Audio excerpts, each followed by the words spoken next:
warahmatullahi wabarakatuh. Apa kabar Anda semua? Senang sekali kita bisa bertemu ya di awal pekan ini, hari Senin tanggal 7 Juni 2021. Kalau dalam beberapa pekan atau bulan ke depan Anda mendengar informasi atau sempat menonton ada peresmian patung baru dari Bung Karno, Anda tidak perlu kaget. Karena memang dalam beberapa waktu belakangan ini kelihatannya sedang menjamur nih patung Bung Karno. Di beberapa tempat di lembaga instansi pemerintahan patung-patung Bung Karno itu didirikan. Dan yang terakhir sekali kemarin, yakni bertepatan dengan hari ulang tahun Bung Karno, hari Ahad tanggal 6 Juni 2021 adalah diresmikannya patung Bung Karno di depan gedung Kementerian Pertahanan. Ini patungnya keren sekali. Bung Karno sedang menunggang kuda. Ini nggak biasa-biasanya. Ini biasanya kan patung Bung Karno itu berdiri tegak, atau yang paling banyak itu Bung Karno membaca buku. Itu yang identik dengan Bung Karno. Tetapi kali ini patungnya diinisiasi oleh Menteri Pertahanan Prabowo Subianto ini, Bung Karno sedang naik kuda. Ini keren sekali. Pasti ada alasan mengapa Prabowo kemudian membangun patung Bung Karno sedang naik kuda, dan patungnya sendiri itu diresmikan oleh putri Bung Karno, Ketua DPP PDIP Megawati Soekarno Putri. Patung ini adalah ketika Presiden Soekarno sebagai Panglima tertinggi kita yang pertama pada hari Angkatan Perang yang pertama, yaitu 5 Oktober 1946 di Yogyakarta, menjadi inspektur upacara, di mana untuk pertama kali Republik Indonesia menunjukkan bahwa Republik Indonesia memiliki angkatan perang yang siap untuk mempertahankan kemerdekaan itu. Dan waktu itu sebagai inspektur upacara, sebagaimana tradisi waktu itu, para pimpinan tentara meminta kesediaan beliau untuk menjadi inspektur upacara di atas kuda. Kita mengetahui sejarah bahwa pada saat itu Bung Karno jarang naik kuda. Tetapi karena beliau sadar peran beliau sebagai Panglima tertinggi, akhirnya beliau latihan hanya 3 hari dan kemudian bersedia menjadi inspektur upacara di atas kuda. Patung Bung Karno yang mengambil momentum ketika Bung Karno sedang menunggang kuda, tadi Bapak Prabowo menceritakan seperti apa bapak saya pada waktu itu. Saya dengar ceritanya dari ibu saya, sangat panik. Karena seperti apa yang dikatakan, tidak tahu bagaimana menunggang kuda. Karena sebagai presiden pada waktu itu, ini menurut cerita ibu saya, maka beliau minta untuk dicarikan kuda yang jinak. Jadi tidak dapat saya bayangkan mendengar cerita ibu saya itu, bagaimana seorang panglima tertinggi kudanya itu jinak. Tentunya seharusnya garang menurut saya. Lalu setelah bisa menunggang kuda, maka melakukan pemeriksaan terhadap kesiapan prajurit TNI di dalam sebuah peringatan ulang tahun Angkatan Perang yang disebut Angkatan Perang pada waktu itu dan sekarang menjadi Tentara Nasional Indonesia pada tanggal 5 Oktober 1947.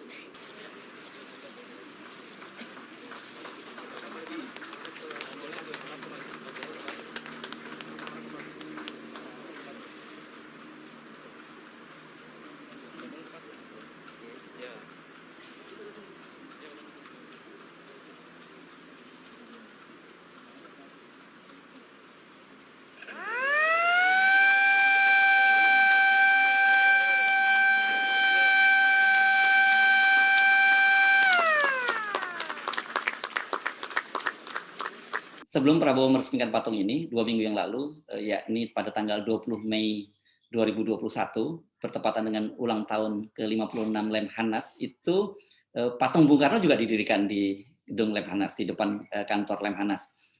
Posisinya kali ini seperti saya sebutkan tadi, Bung Karno dalam posisi duduk dan dengan sedang membaca buku.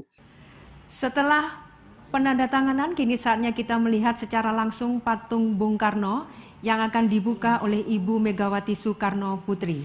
Kami persilakan Ibu Megawati menekan tombol untuk membuka tirai.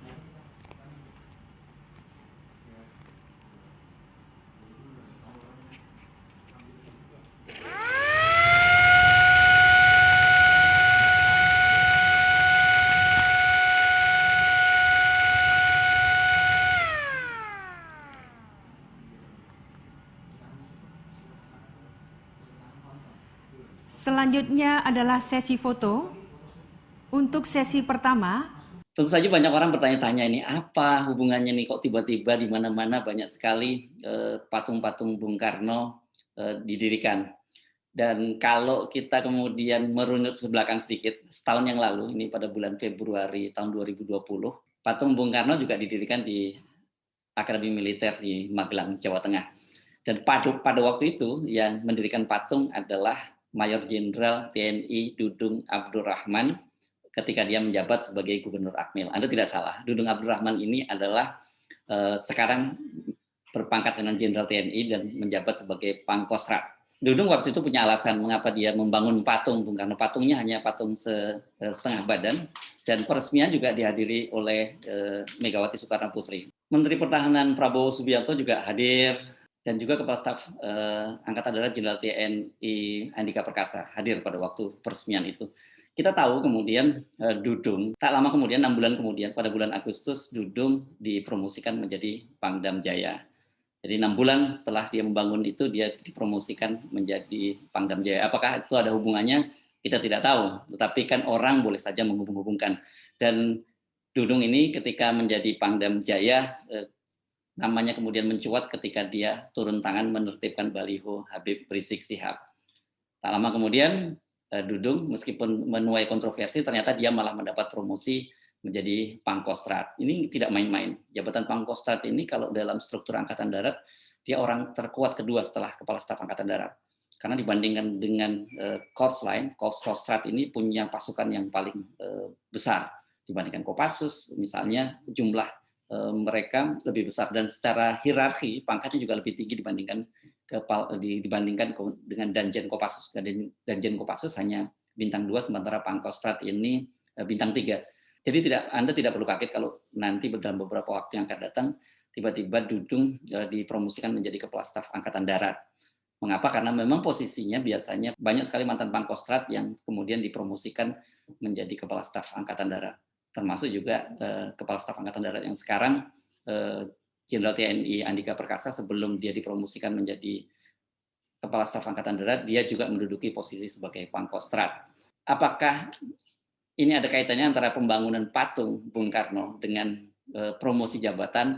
Ini yang kita tidak tahu, tetapi spekulasi politik itu bisa saja terjadi. Dan yang cukup menarik kalau kita telusuri lebih jauh lagi, ada hubungannya antara politik dengan patung Bung Karno dan kemudian promosi jabatan seseorang. Ternyata ada hubungannya. Kalau kita melihat pada kasus Dudung tadi, ada hubungannya antara pembangunan patung Bung Karno, relasi politik, dan kemudian promosi jabatan. Dudung adalah menantu dari Mayor Jenderal TNI Purnawirawan Khalid Ghazali, sudah almarhum Pak Khalid Ghazali ini. Dan beliau ini setelah pensiun diketahui pernah aktif menjadi Ketua Dewan Penasehat Baitul Muslimin Indonesia, sebuah organ di PDIP. Nah, bagaimana dengan Gubernur Lemhanas Agus Wijoyo? Agus Wijoyo ini ternyata juga punya relasi politik dengan Ibu Megawati. Kalau kita lihat dari mertuanya, ini sama-sama mertua. Mertua dari Letnan Jenderal TNI Agus Wijoyo, Gubernur Lemhanas saat ini adalah tokoh nasionalis, yakni Isnaini. Dan pada tahun 73, Presiden Soeharto melakukan penyederhanaan politik, membuat fusi partai dilebur menjadi 3 partai. Dan ketika partai-partai itu lebur, partai-partai nasionalis dan partai-partai keagamaan non-Muslim, non-Islam dilebur itu menjadi PGI, maka Isnaini ini menjadi ketua yang pertama. Apakah karena ada hubungannya antara mertua dari Agus Wijoyo dengan Ibu Megawati, karena sama-sama basisnya sebagai partai nasionalis kemudian mendirikan patung, ini yang kita tidak tahu. Tapi alasannya dari Agus Wijoyo pada waktu dia membangun patung di Lemhanas itu agar para Widya Iswara, para mengajar di Lemhanas itu bisa terinspirasi oleh Bung Karno, karena Bung Karno ini kan terbiasa membaca buku dan Lemhanas ini adalah lembaga kajian. Jadi masih agak relevan lah, meskipun kita juga bertanya-tanya apakah iya harus dibangun patung Bung Karno. Kalau misalnya kaitannya kita menghormati para proklamator, tentu bukan hanya patung Bung Karno, tapi juga patung Bung Karno dan Hatta. Itu kalau kaitannya dengan menghormati proklamasi dan perjuangan. Tapi tadi menurut Gubernur Lemhanas Agus Wijoyo itu berkaitan dengan kebiasaan dari Bung Karno membaca buku. Tapi Bung Hatta juga membaca buku yang tekun juga. Ini memang tokoh-tokoh kita di masa lalu, para founding parent kita, founding person kita ini memang orang yang sangat rajin membaca buku, wawasannya sangat luas.